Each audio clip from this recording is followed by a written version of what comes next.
I feel like every watch brand all of a sudden decided they are no longer going to release new watches on a schedule. Did you notice that? Yeah, it's kind of weird. Yeah, so today we're talking about Tudor's radically different carbon-cased watch for yacht racing. Yeah. Yeah.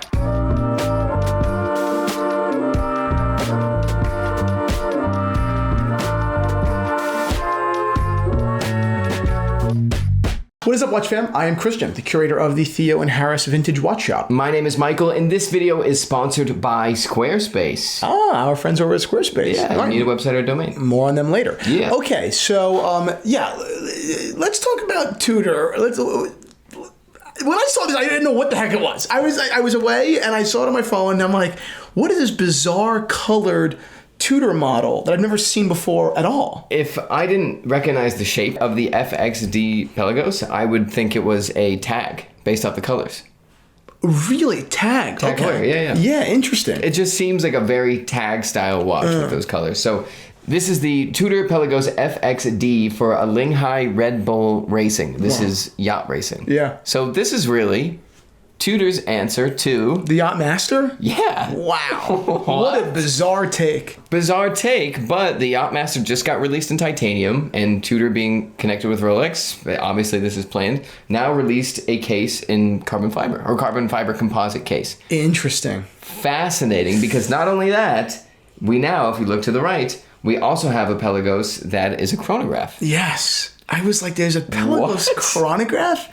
This is weird. You know, I'm going to jump to the moral of the story. Jump to the moral. The moral of the story is, good for you, Tudor, for being experimental. Good for you, Tudor, for playing around, and you always have. You've done it for a while, right? This is like a mob boss talking to the guy before he kills him. Yes. Good for Tudor for that, right? I really respect that. That said, when you do mess around, when you do play around, you do some weird, funny stuff. There's a guy in the background like, and not everything is so obvious that it was right. And this is not clearly a hit for me. It's not. I will say, well, I won't say this. I saw this on Hodinkee, but now I'm saying it like it was my own thing. You have a lot of beautiful ingredients, and you overcooked it. Yes, right, You know? right. But, sorry, I didn't want to interrupt you. I just thought that's exactly how I feel. That being said, I'd consider this watch if it was fitting to my tiny little toothpick wrist. Are these watches limited? I do not believe they are. But do you see what everybody hates? I don't want to point it out. What everybody hates? Because some people like this watch, of course, but there's one unifying thing that everybody seems to hate. You've got to tell me. Okay, look at the top of this picture. Oh my God. Oh my God. The top of the watch, the Rehat, I believe it's says Red Bull on it. Red Bull. So everybody was like, what are you doing? It's like even if I get over the strong colors, if I don't like the colors, but I really like the case material, or I really like this, or I really like this, or chronograph, and the pushers on the chronograph are titanium, which is cool. Why would you ever put Red Bull on your watch that you're selling, unless it was for these guys only? Yeah. Then I can understand. Is it a matter of corporate negotiation? Is that what it is? You think?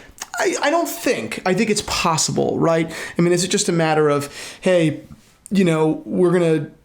let's do this together, but we have to do it together, right? Like you can't just not put our name on it. Wow. You know what I mean? Like that's possible. That's possible. I could see that being true. It's funny that photo. It's actually kind of cool. It's just very busy, man. To me, it's but it's fucking cool. Like, and look at Tudor did a fantastic job on their graphics. Yes. This feels more alive than the Yacht Master. Tudor's graphics are awesome. Yeah. I don't love Tudor's marketing. No. I don't love Tudor's video marketing. I think it's kind of weak. I love you guys. But I do. But I think that their graphic work is on, like completely on. It's energizing. It really makes me really kind of like opening of this site. Yeah, it's fucking nuts. Going on to this FXD, you're like, wow, look at that. It shows a yacht like spinning around in the water. Tudor has been able to drum up more attention than almost any brand among just people outside of the watch industry. You actually said it the other day when you were at a wedding. Like, how many guys had Tudor? I meant to talk about that. I called you after because I was at a wedding. I officiated the wedding, of course. And I think if I was at a wedding in the 70s or 60s, all of the people my age that are my friends would all be wearing Rolexes. Because that's the watch that you aspired to at that rate. The pricing was lower and everything. Right. But everybody there any guy besides I gave my friend an Omega had a Tudor.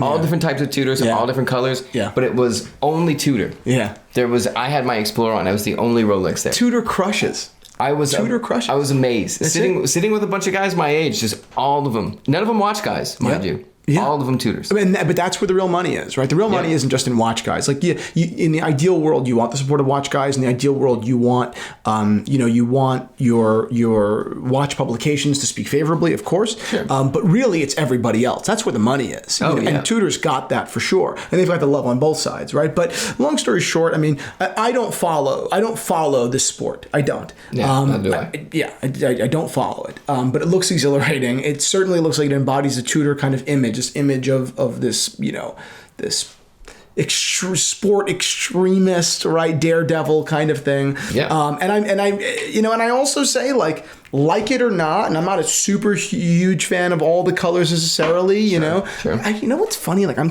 very, very mealy-mouthed on it, because I think, what's throwing me off is really just the bezel. Because the bezel's very busy. But maybe that you have to be, because it's functional. What you're looking at, though, too, is a perfect render versus more realistic photos. So as a flat light blue dial, or it's gorgeous. It's gorgeous. Especially with the flat case. Yes, exactly. But at certain angles, you're like, ooh, that's very busy. Exactly. But what I will say is, and I'm a big critic of it when it doesn't happen this way, so I have to be a big supporter of it when it does. I hate when brand partnerships are very surface level and they're just like a name on a dial. Right? Yeah, of course. I hate that. It fucking drives me nuts. Yeah.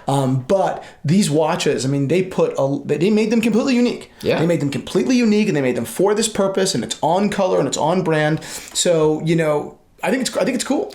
How many watches this will sell, I have no idea. I don't know how many watches this integration will sell. I have no idea. Yeah. How many people? I don't know. I don't know anyone that follows the sport. So but I'm sure there are millions of people. There's not a question there. Right, yeah. And it's probably a really valuable partnership for them. So I think that's cool. I mean, I think it's cool. I really look at it, and something interesting I was reading about is I look at this as Tudor is now there is almost, in dress watches, I feel like there's a little bit of a pass, but there's almost an equivalent Tudor to every Rolex. So an easy step down on that ladder. But the interesting thing that I read was this is the first sign that Tudor is perfecting models and then building them out. We did it with the Black Bay, and once is something, twice is a pattern or a strategy. So now the Pelagos is getting built out. Which is fascinating. We have the 39 Pelagos. And that's what I want to see. I honestly I think you agree, right? I always found the Pelagos to be a better and more interesting watch than the Black Bay. The Pelagos is fucking great. So I'm all about it. I mean, I would love a Pelagos. The more I talk about this, the more I'm like, wow. That's a great Pelagos. Yeah. I think that the time only is cooler. I love the Pelagos. I think it's a super cool watch. I think it's a great watch. Yeah. So the fact that Tudor's playing around with it now, it's kind of exciting. Yeah. I'd love to get a Pelagos someday. Yeah. Have to be, the right color, the right size, whatever. But I could easily see myself getting excited about a Pelagos. This video is sponsored by Squarespace. Do you have a website or domain? I have a couple, yeah. I've been a Squarespace loyal customer for 8 years now, I believe. If it weren't for Squarespace and the tools that they gave me to enable me to build my first business and now our second business, I wouldn't have really either of those businesses. I didn't have the budget. You're talking to build a custom website with a web developer could cost $10,000, $20,000, $30,000. No problem. That's just entry-level stuff. Yeah. And I just didn't have it. Plain and simple, I didn't have it. So through Squarespace, through their intelligent system of templates and of their customer support and everything, I was able to build a beautiful website, not just a beautiful website, but a functional website, a website that allowed people from all over the world in this watch community to come in and engage with content and shop and build a back-end platform that I could upload things very quickly and easily. It's incredible, right? Squarespace is one of my favorite partners, not just on the sponsorship side, but on a client side, right? I am a proud Squarespace client. I would not be here had it not been for Squarespace. So I don't only recommend that if you are starting a business or are building a website, that you use Squarespace. That goes without saying. That you have to do. But I also recommend, if you already have a business, right, or you're looking to put an online portfolio together, that you migrate over to Squarespace from wherever you are, okay, be it through a custom developer or be it through another platform, whatever, because believe you me, the offering, the program, the templates, the customer support, everything, the pricing structure, everything on Squarespace is truly unbeatable. It's easy to build a website with Squarespace because you can use their new Fluid engine to literally drag and drop anything anywhere on the site, and it comes up with these very cool grids to make it even easier. You can also write blog posts, schedule blog posts, whatever you need so you can get organic traffic to your site. And then finally, if things are going very well and you want to start opening up a physical shop, Squarespace has your back, and you can get a point of sale system that will just scale with you infinitely. So you can head to squarespace.com/Theo Harris to save 10% off your first order of a website or domain. Thank you to Squarespace for sponsoring today's video, and that's it. We love you, truly. Okay, so now, wrapping all of this up, the big thing is that there's a lot of money coming into the watch market, of course. Things have changed a lot. But it takes a little while for brands, I feel like, to come up with an effective strategy if all of a sudden you're like waking a sleeping giant, right? Of course. So these are amazing, but that's not it. Now we have the Aura 65 just released in steel with the cotton candy colors. Longines made their Zulu Time 39 millimeters, which the Zulu Time was a hit anyways. And we look at a brand like Tissot, for example. They have this crazy regatta timer that's made of carbon fiber. And it looks like, and this is a bold statement, it looks like another, rebirth isn't the right word, but another group of soldiers coming into the watch world being like, no, it's not the old guard anymore. Like, you're not just going to settle for a 40 millimeter sub. Right. There's now the Pelagos, which this Pelagos is so different than the sub. It's more aligned with the Yachtmaster that I would actually consider this when looking at different watches. Do you see an increase in competition from all brands? Because I feel like brands lately have just been destroying it. Of course, definitely. I mean, definitely. I mean, there's a big reward out there, right? Market capture now more than ever, right? Like, is worth a ton of money. So yeah, let's kick ass. Let's, and a brand like Tudor, of all the brands, I mean, has such an opportunity to do that. Tudor's kind of leading the pack, but now with Longines shrinking watches and just having a knockout with their Spirit. Yeah, I'm a huge Longines fan. Oh, not even Longines. As are you. I mean, I'm just saying there's a very strong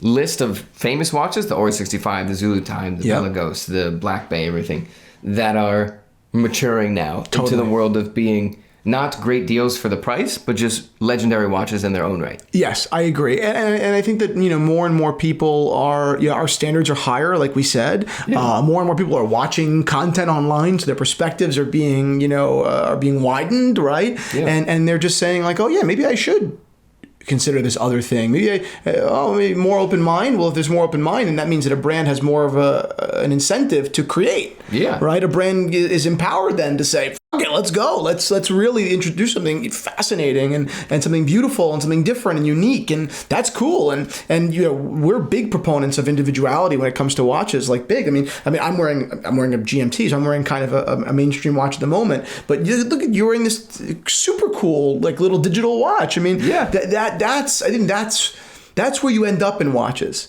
Yeah. Where you end up is in a fun place. Yeah, of course. Where you're like, oh, that's just a really beautiful digital watch. It's a really beautiful kind of, it's just a cool watch. Green Oris. That's cool. So that's what I'm thinking of now, going back to the guys at the wedding.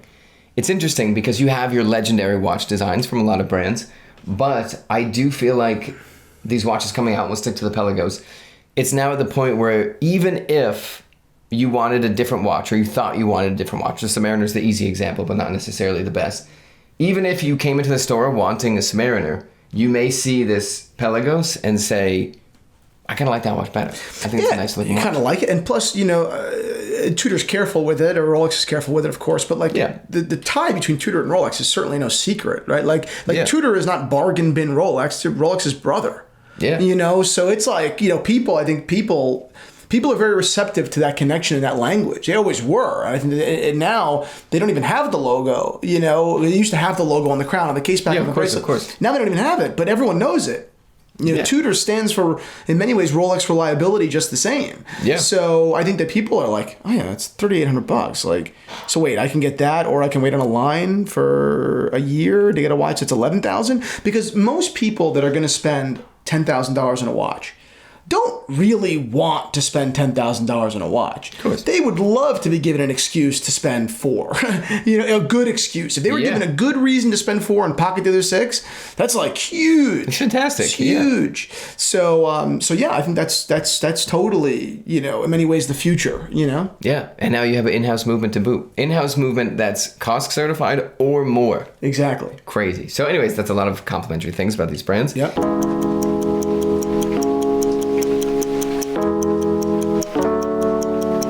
If you love watches like I do, if you think that they mean something more than the time, then head on over to theoandharris.com and shop our selection of vintage watches and handmade straps. They're unique and they're special, and once they're gone for good.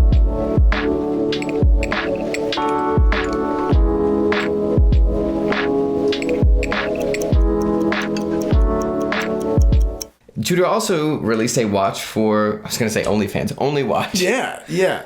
And this watch is a little less than spectacular. It's only because, if you don't know what Only Watch is, it's basically all these watch brands flex as hard as they possibly can.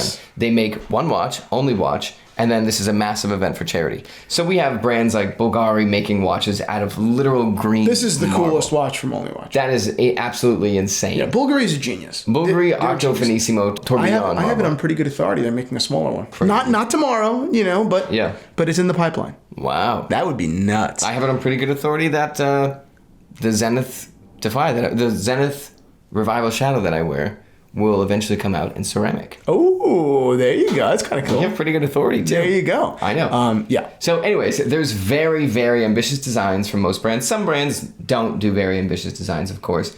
But Tudor, I think last year they sanded one of their watches. It was also pretty interesting. But this is their Tudor Prince Chronograph 1 in solid gold, which is cool. But this is one of those ones where I'm like, God, this is a miss. It doesn't really seem like you were supposed to be at that playground. It looks like a Michael Kors watch. Oh, yeah. It does. Sorry, Tudor. Is it because the dial looks like it's a little pop out? The whole thing looks flat. Flat. Oh, interesting. I would almost say it looks bulged. Yeah. Yeah.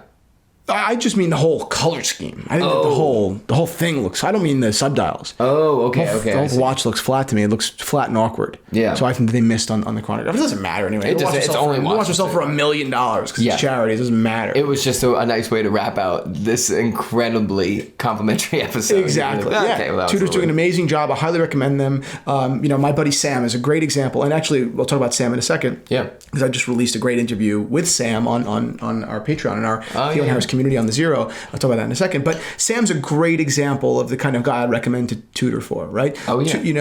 You could afford a sub. You could do that. But it'll take up a ton of your budget. Yeah. So if I don't just want a sports watch and I want other things too, and the Pelagos or the Submariner or the dive watch from Tudor is just as good in many ways as the Rolex, why not spend $3,500? So I was saying before, and it's a very practical, application. I literally talked Sam out of getting a Rolex. Yeah. He has a date just, right? And that was the other thing, right? When Sam bought his first Rolex, he wanted a GMT. Really? Right? Yeah. Well, why do you want a GMT? Well, I think it's because my best friend has it. Yeah. Well, it's a good Rolex. Yeah. I'm like, well, there are other good Rolexes you don't have to spend $13,000 on. Right. $13,000 is probably way out of your budget. You can afford it. You can do it. Yeah. But it's really, that's not where you want to be. This is your first Rolex, which is exciting, but do you need a $13,000 first Rolex? Right. Yeah. You can, here are some other Rolexes that I think are just as good, if not better in many ways. And I think that the Datejust that he got is better than a GMT in many ways because it's far more versatile. Yeah. In my opinion. And that's it. It's not about bargain shopping. It's about shopping intelligently. It's about saying, what can I do with my budget? Not that I want to go get something cheap or I want to cheap out. It's just well, why would I, It's the same thing with restaurants, right? I don't eat at hot cuisine restaurants. Yeah. I just really don't like them. I've had a bunch of experiences, a small handful of really, really positive ones. And every time I'm like, you know what I would have liked a lot more than that? The food, just common food. Yeah, food next door from my apartment. Food next door. I love, kind of home rustic cooking, right? I was in Milan last week and all I did was eat at old restaurants. Yeah. That's what I like. Right? I like old restaurants that have history and vibe. I'm not really looking for the new age hyper intelligent cooking. I'm looking for soulful cooking. That's what I like. Yeah. So it's like, it's not a matter about having the money. You can afford the dinner, but why waste the money if it's not what you like? Right? Stop the pissing contest and start buying for yourself. Yeah. Right? That's kind of the advice. So far as the interview we did with Sam, and we've released interviews with great, watch industry guys like John Buckley and Carl Cohen and Julius Heffler and all these different watch dealers that we've talked about, all of the scandals in the watch industry, from blueberry bezel inserts, which are crazy, to prototype dials, to theft in the industry, be it fraud or be it armed robbery. I talk about so much. Yeah. We release episodes of The Zero every week, every Tuesday at 8 a.m. We do market insights generally on Sundays, but I never know exactly what day those come out. Okay. And obviously we do interviews with Michael about once a month as well. We do live chats as well. We are bringing back Liquor Run exclusively on The Zero as well, where my dad and I sit down over a couple glasses of wine, maybe even a little bit more than a bottle of wine, and chat about all things watches. We're building a beautiful community over there, and we're actually doing our first meetup as well in New York City on August 3rd. So if you'd like to be a member of our little community and listen to all of our bonus ad-free content, go ahead over to The Zero. Link is down below, and join us. You can even do a 7-day free trial if you'd like. And when you sign up, you get a little gift from me into the Theo and Harris Leather Shop. You get $50, $50 gift certificate. That's a huge deal. Yeah. Wow, that's a huge deal. It is a great deal. Yeah. We're doing birthday gifts. We're doing Christmas gifts. Yeah. Everyone was like, "How are you making money on this?" I said, "I'm not. That's not the point. That's not the point. We just want to build a beautiful, big community. We just got in a bunch of, we made these corduroy hats that we're giving out as gifts. They're beautiful. They're super cool. And I came back from Italy yesterday to 250 corduroy hats that I have to ship out now to you guys. So go ahead and join our community over at The Zero. I'd love to see you at our event on August 3rd in Manhattan. And that's it. So shoot me a DM if you do sign up, and we'll chat. Boom.